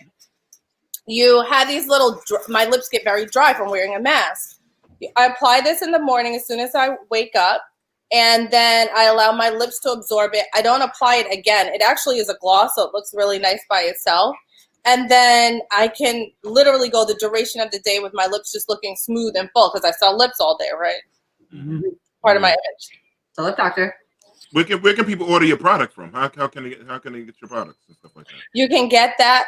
You can go view my Instagram page, which is the Lip Doctor with 2 E's, and it's all one word. And all of our products are there listed on our product page. And Wes asked again, we have a full skincare line. Wes asked again, our friend Wes, aka Chicken Wing, asked again about what's the name of the hand cream? Because I guess he has older ladies. He has older ladies, and he'll make sure their hands are looking right when they touch his little arm. When they touch his little arm. He was thinking about those ankles. That's why he wanted it here. Does it help women that have kinkles? Does it help women that have kinkles? Does it make them smaller? No, this doesn't reduce the size. This smooths the skin texture. No. Oh, okay. So yes, no, seriously. And men and women can use it. Anyone, yes. So anyone can use it. However, this is for the body. We have one specifically for your face. It's a much smaller container, but for the body, which is it's difficult to find and very uncommon, and this is a lot. So it does last quite a while. I would say like up to like 4 to 5 months, but it's great during the winter. Like it's women, you know, the women are getting everything done. They're doing body chemical peels, they're evening out their skin, getting rid of bikini lines, you know, making everything look smooth and soft. Mm-hmm. So can I ask you one last one? I'm sorry. I just want to ask you one last one. This may be very, very important for people that are that can't get to you and they just need to go to someone or they want to go to someone. What should they look out for? Because there's a lot of people out there that are not licensed. A lot of people out there that are deceiving people. What should they look for to know that a place you should not deal with? How do you test for authenticity? Okay, so I had a case today. It's all actually on my Instagram story. And a young lady presented, and she unfortunately had treatment done, and had I would say her cheeks treated and her chin, and unfortunately the product spread and it migrated, and she has residual inflammation, and she has been swollen and does not look like her, deformed for the past 3 weeks. So I do not, because it's not my job publicly to discuss anyone else or their treatment. But what I do is, and I also don't enjoy working on top of someone else's work. So, but I do receive a lot of botched cases because I publicize them through my Instagram story. So I share real life stories, what we do on a day-to-day basis. And Rose? Am I on even? No. I think I think we lost the feed. One of the other people didn't want her to give out the secret. Yeah. Dr. Bell, I wanted to get to that. I want to see the lady lips too. She's frozen. Producer Jamie said she's giving an example of what happened to the lady. See, okay. It's just like it's just still. Is she back? Okay. Yo, look at the surgery I had. I don't know if we want to advertise that. Oh man, we don't want to advertise that because then nobody will get the shit. Oh man, I think that's informative. I think I'll tell you this though. I do think it's kind of scary where we're going though in cosmetics and surgery and stuff. I think it's a little frightening because I mean after a while we're gonna be robots that look like I don't know, but at least if you're gonna do it, go to someone reputable. Yeah. If you're gonna do it, you should definitely go to somebody that's reputable. Yeah, because it's dangerous. People are losing their lives. I mean, with people that are just because it's such a money grab for some people that people just have these fake degrees and things, and they'll just go up and hurt people with no recourse. Mm-hmm. I think when it becomes a problem is when, like we were talking before, when people just overdo it. They just keep going back, getting procedures over and over and over and over again. Yeah, right. Yeah. It's almost like they're doing it just because they can. You know what I mean? Sometimes I heard it's addictive. I mean, there are people because there are people that we know, and I'm not gonna mention their names, but in entertainment where it just some people already mentioned it on the chat. But I mean, it looks. I always want to ask, do you like the way you look now? Like, if you could go back, do you really like?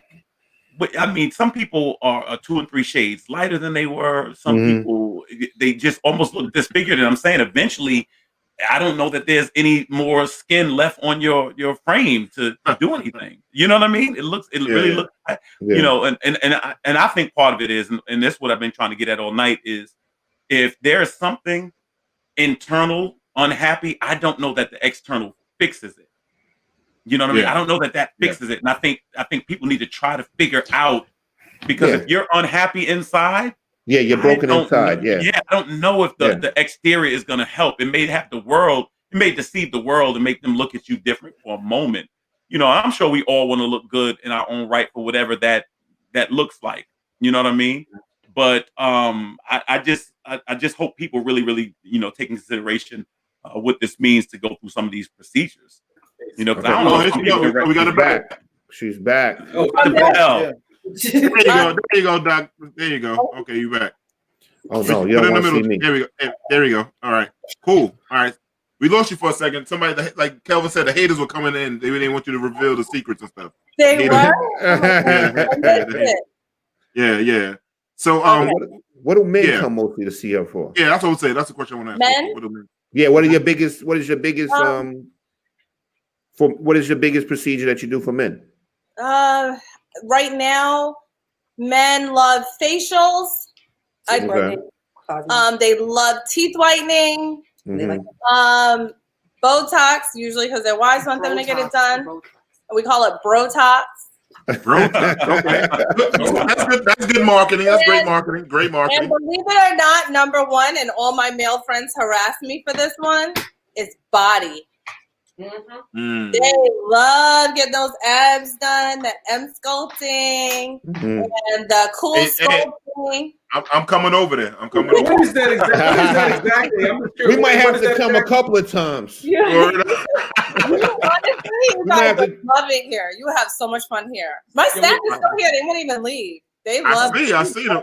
Tell them we love them all, man. But they still have Sean, your assistant, is a great person. A great person. Oh, I know the M sculpting. That's thank you. Come say hello. Hey, how you doing? Hey, real quick, do you take insurance? How do people pay for it? What is it like? Cost? I mean, I don't know. You have to give out the price on it, but you know. So yeah, when it comes to cosmetics, there's a fine line. The most insurance companies have not, you know, incorporated these fees into their fee schedule. So unfortunately, we cannot bill for a lot of them. But what we do offer is financing through Care Credit. Care Credit is really, really popular. You can use it for any medical office. I mean, it ranges from everything from a vet's office to a podiatrist's office, and anything that your insurance wouldn't pay for, they handle. So that's a great option for patients. And, you know, basically we attempt to just help you with your needs. And if you need multiple procedures, then we do packaging for patients. So we give them options geared towards their treatments. And if they opt for the package, then they get like a special pricing. Real quick, is your patient still there that you filled in the lips? Are they still there? She stepped out, right? The last patient. Well, Derek had a question about what the Instagram was the app thing. Derek, what was that? No, I was just wondering because she mentioned something like M sculpting before. I was just kind of curious what exactly that was. Yeah, Okay, so this is really cool. So I'm gonna explain this to you because you know what? Even for me, I wasn't a believer. It took me a long time in practice to really figure out which forms of technology were beneficial, appropriate for certain areas of the body, and really gave a true response without altering or damaging an area or causing trauma. So for me, you know, I don't just buy things because, you know, a rep comes in here or doctor such and such down the street has it. I get very engaged. I go to a lot of, I take a lot of courses. I'm a lecturer and a mentor to thousands of doctors around the country. I teach courses. So I have a doctor, she just flew in today from Memphis, and we're teaching her this week on our procedures. We help to educate through my practice. So with the procedure, when it comes to body, you know, you have to be very careful. I live a very holistic lifestyle. So I eat organic food and I work out every day at 5 o'clock in the morning. And so anyone that watches my Instagram kind of sees the progression of my day. And I don't incorporate things that I don't believe in my own office or that I wouldn't use on myself. So with cryo sculpting, which is when you use or a cool sculpting, you use a cold laser I had this image in my mind that like, this isn't natural. Like the body you can't denature fat like adipose tissue, the cell. So I had a hard time implementing that in my office. And for a long time, I was reliant on radio frequency treatments, which is, it mimics what I do in the gym. So when you work out hard, you know, you actually burn fat and your body gets hot and builds heat. And then you sweat it out and it goes through your lymphatic system and you urinate it out, right? So that's how you lose weight. Well, so what I learned about CoolSculpting is you can accelerate that and it denatures it faster, and you do the same, your body does the same thing. So I have patients that will do the CoolSculpting machine, and as soon as they leave, they'll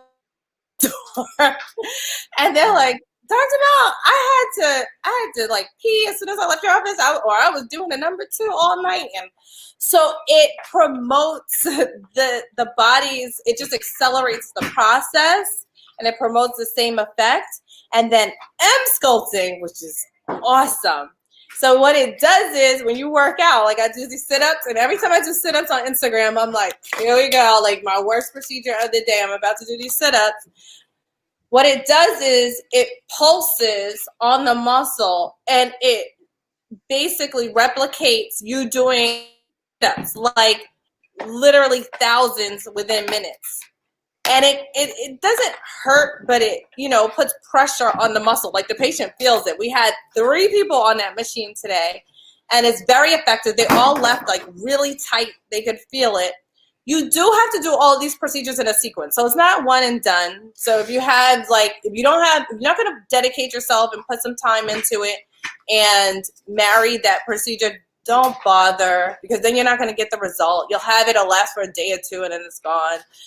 It's just like working out. You don't work out one day and then, you know, turn into, you know, a hoarder the next day. The sexy D. That's what they want to turn into. Everybody want to be like big. Everybody want to be like Big Papa. So Dr. Bell, tell everybody again. You know what I'm saying? Everybody want to be like Papa. So tell everybody again where they can find you at on your Instagram page. Your page is lit. I mean, and I know people go. This person that you that you had there today, her stuff will probably be on your page in a short minute, because I know how your team does. Of course, so tell everybody once again how to follow you, your website, your phone numbers, where they can get your products, everything. Thank you. Okay, so our major platform is on Instagram, and our name on Instagram is The Lip Doctor. My name on everything is The Lip Doctor. And you can remember it easily because Megan Thee Stallion spells her name the same way. The Megan Thee Stallion. So it's with 2 E's. Because sometimes along your professional career, people steal your name, so you have to switch it up a little bit. So we added 2 E's. So I am The Lip Doctor, one word. And not only do we have an Instagram handle, we are located on all social media platforms, but very active on there, as well as YouTube. So our YouTube page features my lifestyle as well as a procedure with celebrities monthly. And our products are also, all you have to do is do that link in bio on that Instagram page, and you can find our entire skincare line, which is, like I said, complements every skin. And we have a full makeup line. Cool. Dr. Bell, once again, I want to thank you so much for coming on, educating people, letting us know that they are products for people that have melanated skin like us and stuff like that, and that you're going to get me skinny and I'm going to have hair. I can't wait. You know, I don't have no gray hairs, Doc, so I don't want you to bring it back. I get gray hair on the top and be dark in the face. Don't do that to me. So I promise. I truly appreciate you and your team. They're great. Hey, Sean, and everything like that. So we love you guys. All right. Thank you. I had a great time. And thank you for being on. Thanks for being on, Dr. Bell. You're welcome. And we're gonna get you a shirt so you can wear a shirt one day where you're working out or something like that. All right. I will, and I'll tag you when I'm wearing it. Thank you. Appreciate it. All right. Have a good night. Have a good night. Thank you, guys. Night. All right. Goodbye. Good night. That was fun. That was very educational, man. Yeah, man. I got a question. Go ahead, bro. When you put a procedure on layaway and then you don't pay for it, how do you get it back? That's a good question. How do you get it back? How would you get it back? So, like, basically, you get your breast done. Do they come in, they knock on your door, and they take the breast back? Yo, listen, I might be the breast collector. Yo, because I'm sitting here thinking about. I'm thinking about being the breast repo, dude. Yo, I could be. I call my instead of repo man, I call myself the titty taker. Yo, nah, but that stuff is pretty interesting, man. Yeah. With the things that they can do now, you know what I'm saying? It's just amazing, you know. It's amazing. Mm-hmm. Yo, so listen, we got our next guest, right? This guy does it the old-fashioned way. Like, you know, he wants to get you in the gym. He wants to make sure you're eating right. He wants to get your muscles right. You know what I'm saying? So he said he can help me lose my man titties and get me look like a Lou Ferrigno. So that'd be amazing if you could do that. So, you know, but Jamie, bring it on. Go ahead, Ron. What you about to say? No, just saying you don't want to look like Lou Ferrigno. That's all right. Yeah, it's too big. Yeah, it's too big. It's too big. I look at plus somebody. You need that needle too. Oh, that's true. Yeah. But this guy does no needles. I knew him for a long time.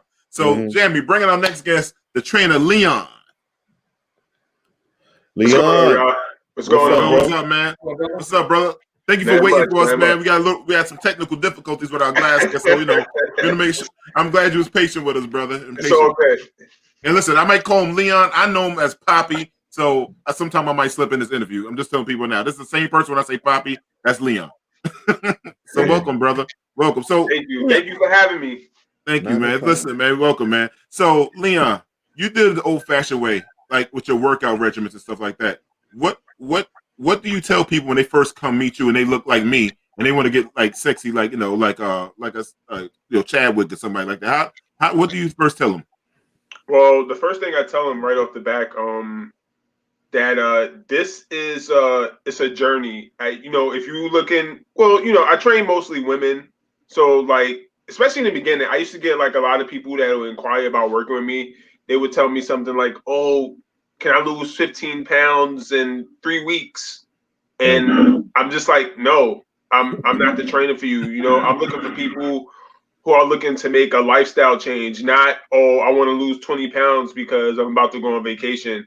I need people who are dedicated, who are going to be consistent and really, really want to change their life. Like those are quality clients, and I'm looking for client retention. So if you're just going to be around for 2 weeks, it's not really worth it. I'll do it because at the end of the day, I work for myself and I need to make money. But I try to make it very clear to them that you're not going to really get the results that you want. Unless they smoke crack and they go run in the gym. Oh, somebody background. They smoke crack, they go run in the gym, they run from police while they smoking the crack. They might get down 15 pounds. They just might.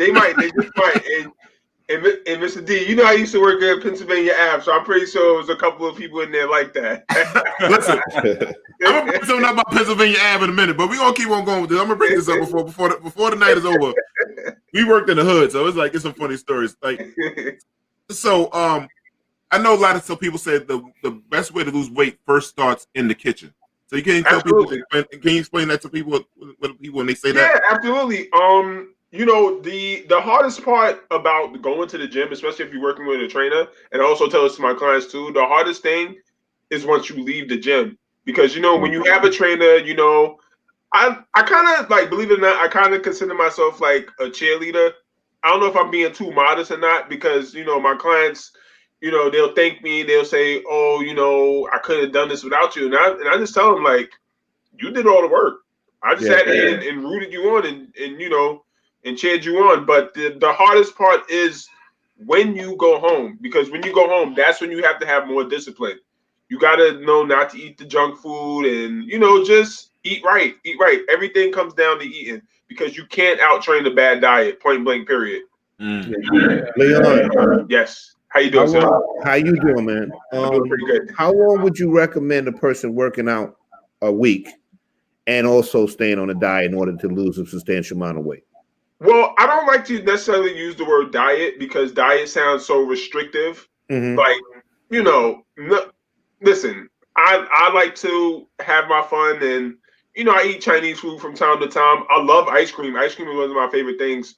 So I don't like using the word diet. I like to mainly say, we want to practice better nutrition habits. You know what I mean? But for most people, I would say you want to work out at least 4 times a week. You always want to get that over number. If it's 7 days in a week, you want to work out at least 4 times, not 3. Nothing Nothing under 4. I always go for, I'd say, at least 4 times a week. And how long should a person be inside the gym for? Honestly, I would say about an hour and a half, moderate workout. And I always make it clear to the people, like me, I like to work out very intense. But this is because this is something that I like to do. You know, I love this. But you don't have to train like you're working out for the Olympics. It's really not, it's not necessary. Like, you can go to the gym for an hour and a half and you can still get a good workout in and go home. You don't have to spend hours upon hours in the gym. It's just not necessary. For gentlemen, let's say 50 years old or whatever, you know, middle-aged man, just trying to get back into the gym or just really trying to take care of himself for the first time, what's the best form of working out or exercise? You know, is it calisthenics? Is it aerobics? Is it free weights? Is it what would you say? That's actually a really good question. So as you get older, and it's funny too, Mr. D, Damon, that you call me Mr. D. It's fine. All right. That you were talking about, you know, you want to look like Lou Ferrigno. Now, I don't knock anyone for their fitness goals, but I am really a firm believer that as you get older, you don't necessarily want to go for lifting heavy weights and going for like big muscles, because you're getting older. You know, your joints, you know, they've been through a little bit more wear and tear. You don't really want to put that on your body. You know, if you're older, like you said, I'm sorry, Derek. Yeah. When you're a little bit older, you want to go for just, you know, mobility, strength training, you know, those type of exercises. Just making sure that you can just do your daily activities without being too tired. You know, you want to go for stamina, not necessarily a whole bunch of weightlifting and stuff like that. I would say mainly mobility and core strength, because once you have like a strong core and you build up your core, I promise you, everything is going to come together. Everything is going to come together. Yeah, Leon. I had a conversation with Kelvin and Derek when we were out to dinner this week, and I'm an advocate believer in stretching. Right. Once I started stretching, it just changed my whole dynamics. You know what I'm saying? Do you agree with that? Yes, most definitely. Because if you don't stretch, you're eventually going to injure yourself. Things are going to pop. Yeah, definitely. Yeah, absolutely. Yeah, let me ask you this question, Leon. I'm sorry. Go ahead, Dick. No, I was just saying that I try to stretch at least 3 to 4 times a week before I get up in the morning, get my day going. You know. I'm just curious. How long do you stretch for? I usually stretch for like about sometimes 10 minutes to 15 minutes, depending on if I have somewhere to go, you know, if I'm running late or whatever. But I try to get it in. Like, you know, my wife helps me stretch. She stretches too. Good. But I noticed since I was stretching, I feel a lot more energetic. And like you said, my mobility is definitely improved a lot, you know. And Rodney, if you can too, even try to push that to like 20, 30 minutes. Okay. Yeah. I'm going to work on it. Really very helpful. You'd be surprised, like, you know, when especially younger people, like, just tight and just it's crazy. It's crazy. Yeah, we got two questions here. What is a good indicator that your body is working? And skipping rope is big now. Do you recommend skipping rope or running? Skipping rope or running? I want to answer the second question first. I'm not really that big on jumping rope, but I love running. I actually fell in love with running all over again when the pandemic first happened, because the gyms were closed, and I was just running all from April to September. So I'm definitely a big advocate for running. Skipping rope, I don't really knock it. It's just not really my thing. But I'm not knocking it. I can't even jump rope. It saved my life. Somebody paid me. I don't know how to jump rope. It's weird. I'm such an amateur when it comes to skipping rope. That's not my thing. But if you want me to run from here to Amsterdam and 79th, then I got you. We could do that. Now the first question that she said, what's a indicator that your body is working? If the person can they be a little bit more specific with that question, because that question is kind of vague. You know, a good indicator of your body could be you woke up and you feel fine. You know what I mean? I think what she's trying to say is an indicator that your body may be burning, like burning fat. don't know. Of course, I mean, I think the obvious answer would be, because even that's still kind of vague. And I hate to I don't want to just dismiss her like that, but it is still kind of vague. But I think the a quick answer for that would be, the first indicator that you're losing weight exactly. You're not even losing weight. You're losing inches. Correct. So you're gonna feel in your pants, your shirts, things like that. Yeah. So go ahead, D. No, I was gonna say, do you have any before and after pictures that we could look at? And if so, can we look at them? Jamie, do you have them ready for us show some of the people, and you can talk us through? I have a few. Yeah, Jamie, can you see the? Yeah, that's my logo right there. Mm-hmm. Jamie, are you there? Oh, there we go. Okay, we got that. Yeah, these are just some of my clients that I've worked with before. That's Mariah. That's another one. Her name is Z.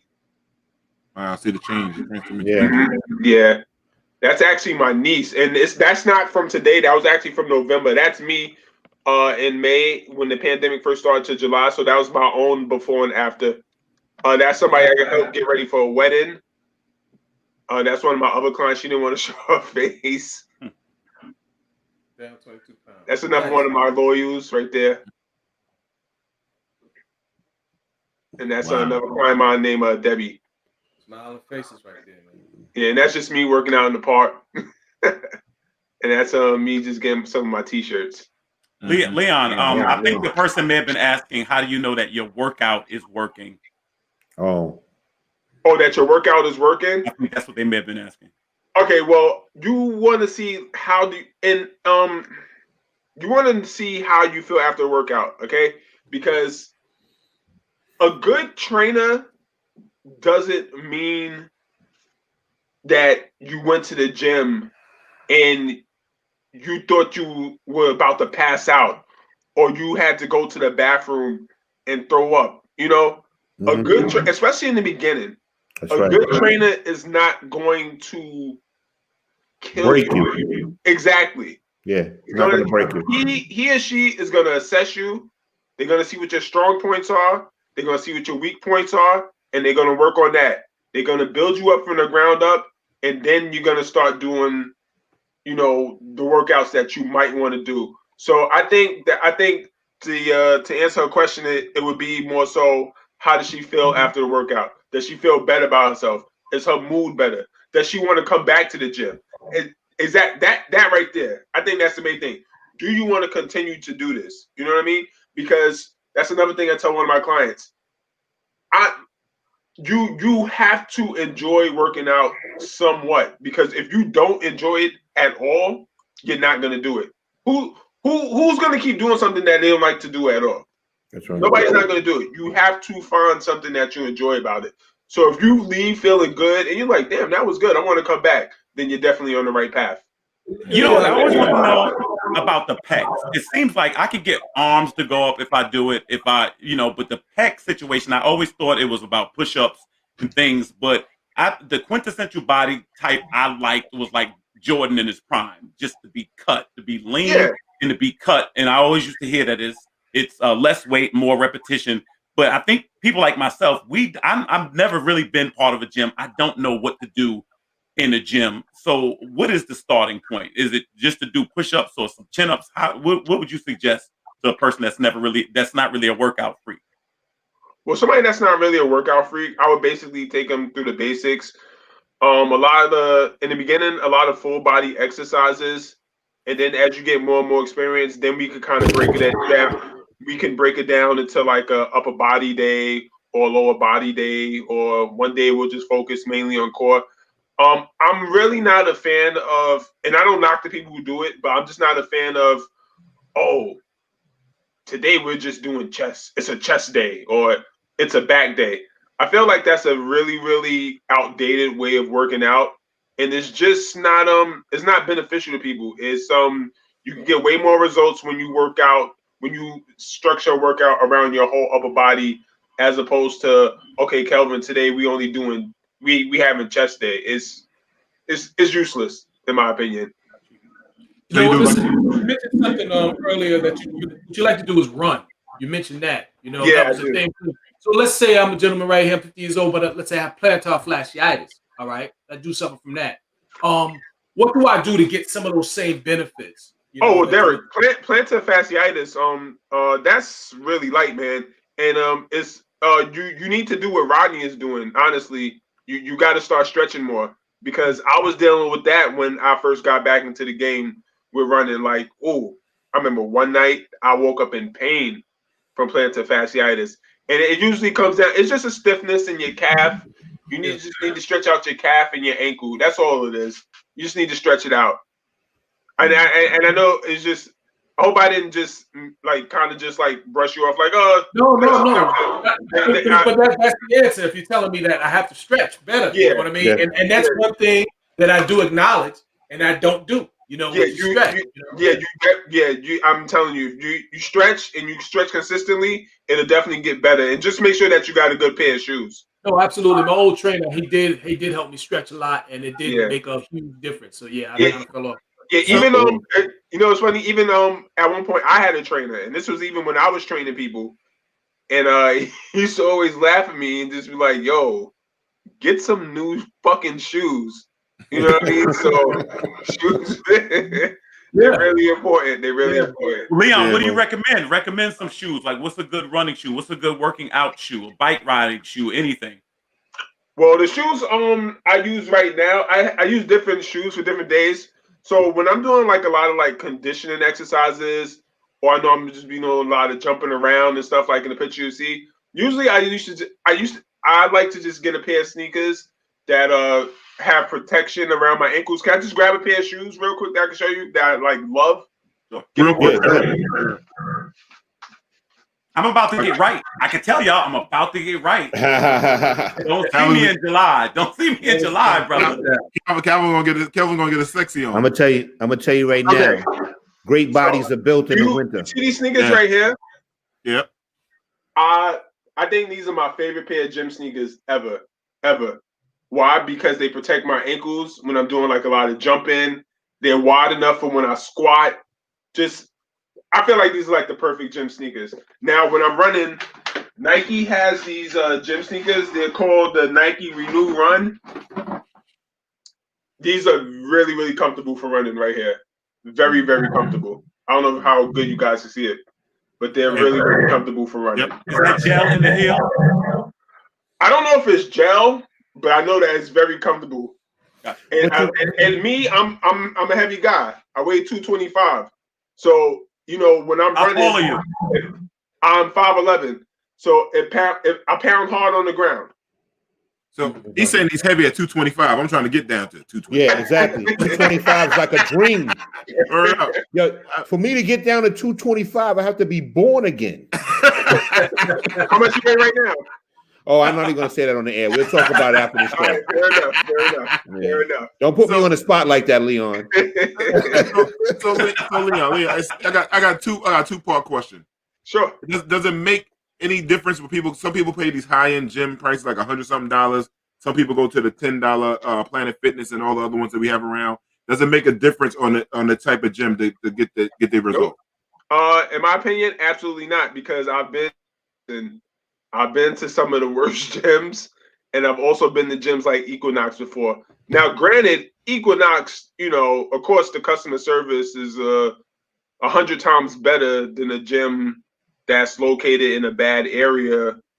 But you could get a good workout any gym you go to. Any gym you go to, it doesn't matter. It's just about how bad you want it. Speaking of that, gyms in a bad area. Do you have any kind of interesting stories with gyms in a bad area? Can you tell us about any interesting stories? All right, so this is like when I was working for a gym. I won't say which gym, but I was in East New York, and I'll never forget. I was working as a trainer, and I was training this guy, and we were just warming up, just going through little basic things. And this is a true story, y'all. I had him doing jumping jacks. He was doing jumping jacks. And the fucking gun fell out of his pocket. Wow. Yeah. A gun fell out of his pocket. Wow. The Did natives it clear the gym out? Yeah, nah. Wow. Did you continue to work them out? I did. Because you were scared? You know, it's like I'm no tough guy, nothing like that. Yeah. But for some reason, I wasn't scared. More in shock. Wow. I just looked at him. I said, "Yo, what are you doing?" Like, I'm like, "Why do you like beef at the gym? Yeah? Why do you have that hair right now?" Wow. He must have thought. He must have. That's a true story. A true story. Wow. He must have thought he was still in the yard. Next thing he fell with a shank or something. Probably fell. Mr. D, I don't know, man. I don't know. I never seen that like that in my life. No. Why would you even think to do jumping jacks with a gun on you? And get a one off. Yeah. Like what's wrong with you? Yeah. Like you got that many pounds that you brought a gun to the gym? In the hood, you never know. You never know. I mean, maybe he's got his muscles on so he can have his fights and his shootouts. I don't know. You know. So, Poppy, what? I mean, I'm sorry, Rod. You got a question for him? No, I just got to put my last question. Leon, yes, what would you recommend to somebody as far as changing their eating habits to get started? I would say, understand that even that too, just like we're working out, that it's a process. It's a lot of trial and error. Some people can go, they can do a whole full 360 and change their diet. But what I've come to see with people, when they do that, they usually end up crashing. So let's say that you eat 4 times a day, right? Let's like really be realistic, all right? Let's start by let's have 2 like really healthy meals, and then let's have your other 2 meals. But let's lower the portion size. Mm-hmm. That's the way I would go about it. Now, if you feel that you can do a full 360 as far as you're eating, then go for it. But what I've seen time and time again is that when people try to do that whole 360 overnight thing and change their diet, like a week or 2 later, they just end up crashing and they back at square one. Yeah. Because when you mention portions, like somebody told me, like your portions shouldn't be bigger than your fists. Is that correct? I really can't say. Me personally, I've never heard that. Mm-hmm. And I'm also not the type of person that weighs food and things of that nature. No, they don't say weigh it. They don't say weigh it. When you put it on your plate, it shouldn't be bigger than your fist. Then that means you got too much food on your plate. I got big hands, bro. Yeah, well, I got big hands. That's probably why we can't lose weight. Hands are too big. Honestly, Rodney, I've never heard that before. Okay. I've never heard that. Not saying that's true, but I've never heard that. Okay. So Leon, where can people find you at? How can they get in touch with you? Oh yeah, they can find me on Instagram. They can find me at my name on Instagram is my name Leon, Leon and the gym. That's LEON_AND _THE_GYM. Leon and the gym. And if anybody want to hit me up, they want to message me just to inquire about my prices and how my training programs work, please feel free to reach out to me, man. I'm very confident in the work that I do. Yeah, and on this page it shows all the work for people they work with. You work with regular people like the ones like us that's in there. And if Absolutely. they can't get, if you don't have Instagram, please hit one of us up, Kelvin, Rodney, Derek, and myself, or Jamie, the producer, and then we'll get you in touch with Leon. Absolutely. Brother, we appreciate you coming on tonight, man. There's a lot of fun, a lot of insight and information that you gave out to the people, man. And you gotta be safe. No more hood gyms, bro. No more hood gyms. Yeah, I know. I had to leave it in the past. Let them go work out at Rikers. They be all right over there. All right, brother. Peace, and tell your sister I love her. Tell your mom I love her too. Tell your mom I love her too. All right, bro. Good night. Peace. Oh man, that was good. Calvin, man. You're blowing up. You're blowing up, Calvin. You know what it is. I know what it is. I know. You know I know. So gentlemen, we had another good show tonight. We had Dr. Bartholomew, aka Dr. B, Dr. Bell. They all give a lot of insight and information. Mm-hmm. Please follow their pages, everyone. And Leon brought it in with the old-fashioned natural way of just going hard, workout, and eating proper in the gym. So it's a lot of different ways for people to get to their goals. And people, to me, the lesson today is do whatever makes you happy and whatever gets you to that goal. So whatever makes you happy, you do it any kind of way you want to. You know, so it's better. Find a way to love yourself. Exactly. So, brothers, I love you all again, man. This is a great show we had tonight. I love you guys too, man. All right, love you man. too, guys. All right, man. Peace. And we didn't have the white man walk out tonight. This is something else, man. It's messed up. Where's our favorite white dude, man? Come on, Derek, man. No, come on, Derek. He's still wearing that t-shirt. Yeah. He's on vacation. He's on vacation. Leave him alone. All right. Peace. See you everyone in 7 days. 7 days. We see y'all. Later. Peace. All right.